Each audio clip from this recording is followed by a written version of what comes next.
नमस्कार, मी सायली. पुष्पाईच्या किचनमध्ये आपले सर्वांचे मनापासून स्वागत. आज आपल्या पुष्पाईच्या किचनमध्ये आहेत खाडीची कालवं.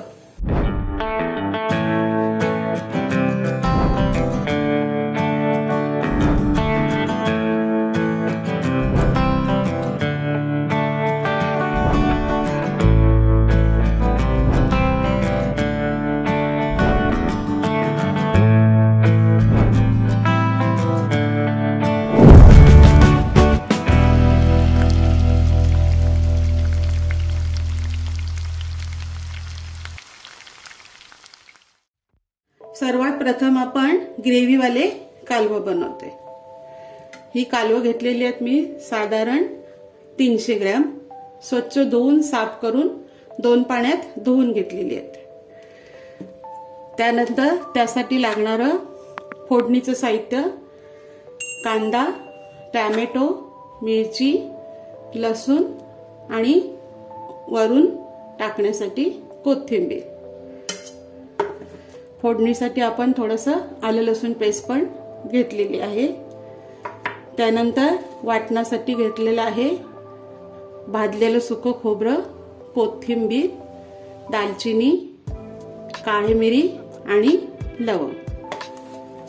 आणि इकडे आहे तेल, हळद, मीठ, धना जिरा पावडर आणि आगरी मसाला. आणि नंतर आपल्याला लागेल ही आंबटपणासाठी चिंच.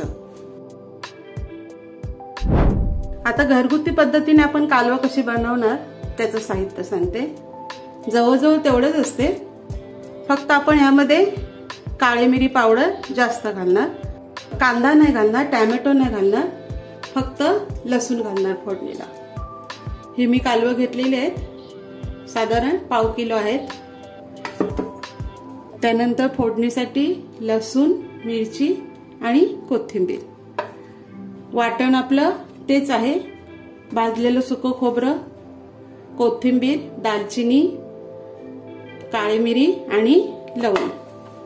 त्यानंतर इकडे तेल, मीठ, हळद, धना जिरा पावडर, आगरी मसाला, थोडंसं आलं लसूण पेस्ट आणि चिंच.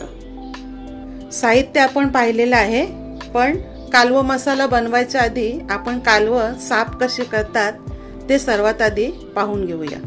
आज मला ही छान मस्त मोठी मोठी कालवं मिळालेली आहेत. ही कालवं मोठ्या मोठ्या दगडांमध्ये असतात. असा एवढा मोठा दगड असतो, त्या दगडामध्ये 2 ते 3 कालवं असतात. आणि ही कशी साफ करायची ते मी तुम्हाला सांगते. जास्त साफ करायची नाही. कदाचित इथे थोडंसं असं शिंपल्याचा बारीक तुकडा किंवा बारीक कच असते, ती फक्त आपण साफ करायची. या मला त्या दादांनी साफच करून दिलेले आहेत. हे बघा, असा बारीक शिंपल्याचा कच असतो, तो काढायचा. आणि ही कालवं मी आज 2 पद्धतीने बनवणार आहे. एक घरगुती पद्धतीने आणि एक हॉटेलच्या ग्रेव्हीच्या पद्धतीने. हे असे शिंपल्याचा एखादा तुकडा असेल तो काढून घ्यायचा. हाताने स्पर्श केला की कळतो लगेच. कढईमध्ये तेल घालून घेते. आपल्याला जेवढं आवश्यक वाटेल तेवढं तेल घालायचे. तेल गरम झालं की हा बारीक चिरलेला कांदा घालूया.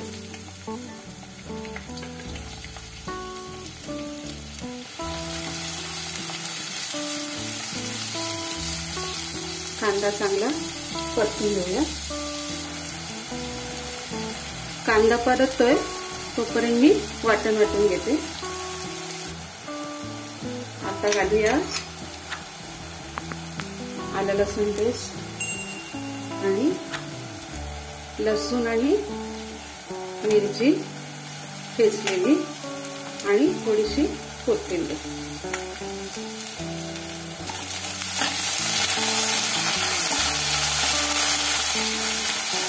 कांदा चांगला लालसर झाला की मग टॅमॅटो घालूया.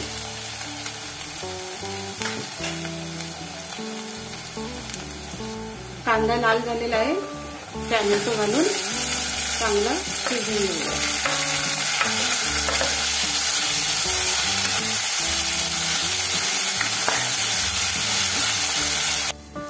थोडं 5 मिनिटं झाकण ठेवून गॅस मीडियम करते, म्हणजे टॅमॅटो चांगला शिजेल.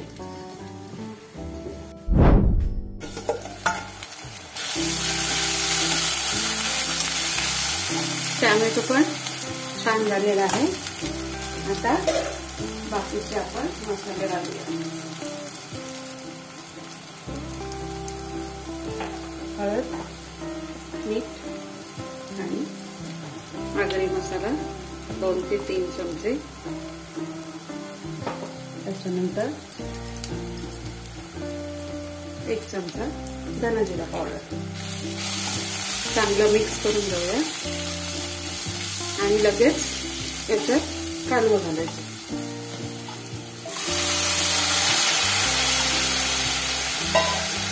आता गॅस मी 2 मिनिटं फुल करणार आहे आणि हे परतून घेणार आहे.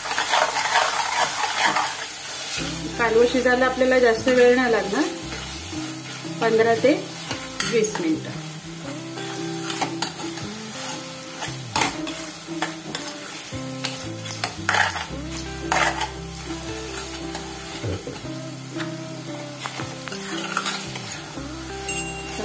यात थोडं पाणी घालून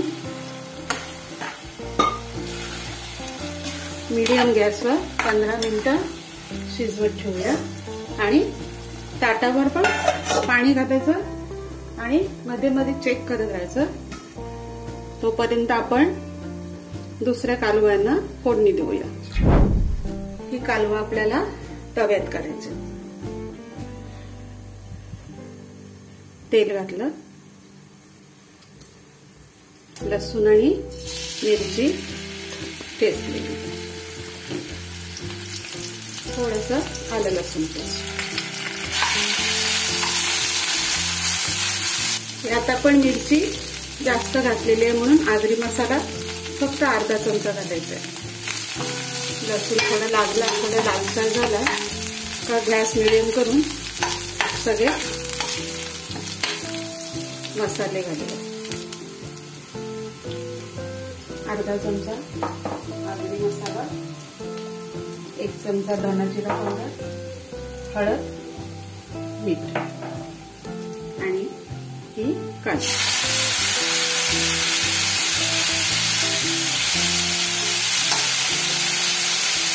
गॅस फुल करूया. कालव्यामध्ये भरपूर पाणी सुटलेलं असतं, त्याच्यामुळे जास्त पाणी घालायची तर गरज लागत नाही. फक्त वरती आपण झाकण ठेवू, त्याच्यावर पाणी ठेवायचं. आता ही पण 15 मिनिटं शिजू दे, मग आपण वाटण वगैरे सर्व घालूया. 15 मिनिटं झालेली आहेत. आपली कालवं आता चांगली शिजलेली असते. आता हा पाणी सुकतपर्यंत मी गॅस फुल करते आणि त्याच्यात वाटण वगैरे घालते. आपण सुक्या खोबऱ्याचं वाटण वाटलेलं आहे ते घातलं. त्यानंतर 2 चमचे मिरपूड. मिरपूड काय घालायची, कालवं वातड असतात आणि पचायला जड असतात, त्याच्यामुळे आपल्याला मिरपूड, आलं, लसूण हे भरपूर प्रमाणात घालावं लागतं. थोडासा गरम मसाला,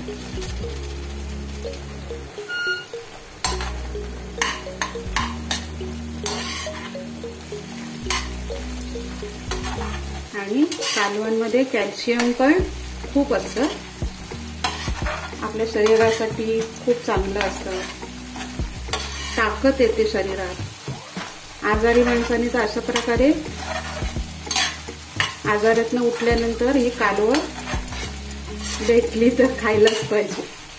मेन म्हणजे ही कालवं चांगली ताजी मिळाली पाहिजे. आता थोडासा चिंचेचा कोट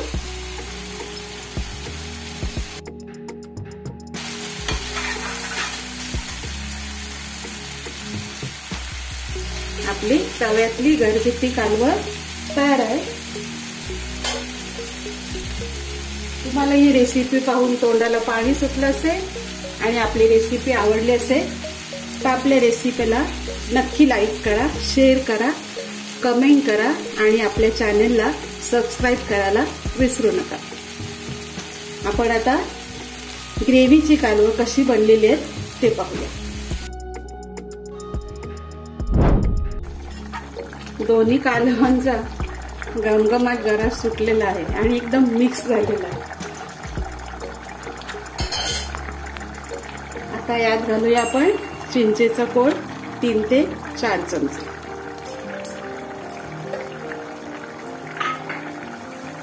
त्यानंतर गरम मसाला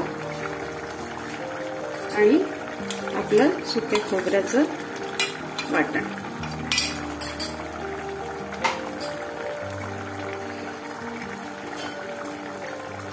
आणि हे पण ग्रेव्ही होईपर्यंत 2 मिनिटं शिजवूया।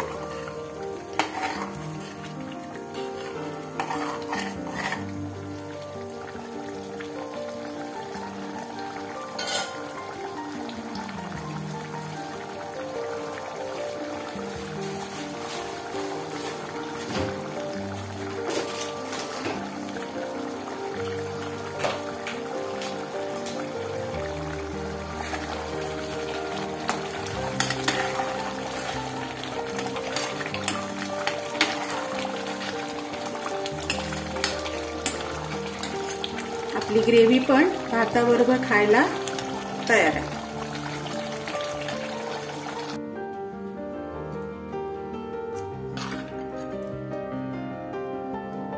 ज्यांना ज्यांना कालवं आवडतात त्या सर्वांचं आज पुष्पाईच्या किचनमध्ये जेवणासाठी स्वागत आहे।